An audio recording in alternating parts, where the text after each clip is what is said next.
Hey folks, this is Vince with Dad's Gaming Addiction, and today we're going to take another look at RPG Merchant Tycoon, a game that I reviewed about 6 or 7 months ago and covered via video about a month ago.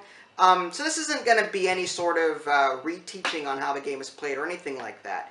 The developer was kind enough to send me a second edition copy of the game to show me how it differed from the one I reviewed, the first edition. Here's the first edition copy. And here is the second edition copy. As you can see, they are fairly different from one another, and this, as a result, this is going to be more of a unboxing slash how is the game different video. I've already showed you guys how the game is played. I'm not going to rehash that. So let's go ahead and open this up and see what's inside. Okay, so we've still got our gold here, which is just yellow chips. We've got loot cards, and these are different.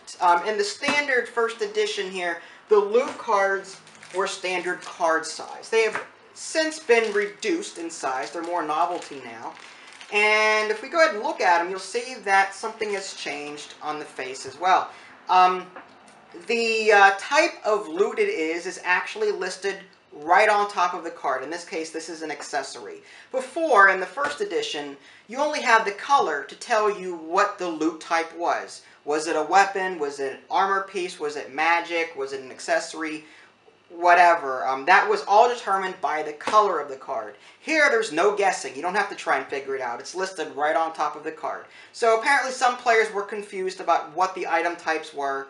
And again, colorblind people would have an issue with just determining card types via the color. So I'm glad to see that the developer added the loot type right on top of the card here. And as I already mentioned, they are smaller than before. What else do we have in here? Again, the client deck. There's also less loot cards from what I'm told. And I've also written some other stuff down because I'm old and I forget things. Client favors more interactive and balanced. Okay, so apparently some people have play tested the game and have found ways to break it. And mainly that comes into play with these client cards. Again, these client favors that are listed on the card are rewards that the players receive whenever they fulfill orders. And some of these cards in the first edition were like overpowered. There was one in particular that the developer mentioned. One client favor allowed the player to take an extra action every turn for the rest of the game, and compared to some other client favors, that was pretty OP, overpowered. So the developer has rebalanced some of these client favors to sort of dumb down the more effective ones to make them more balanced. And in the recent example that I just said, the action every turn has been taken away, and that is now you get to take an extra action for that turn only. So again, some of the more powerful actions were dumbed down to rebalance the game so that players, couldn't break it. Anything else I have written down here? Client favors more interactive, balance, already mentioned that.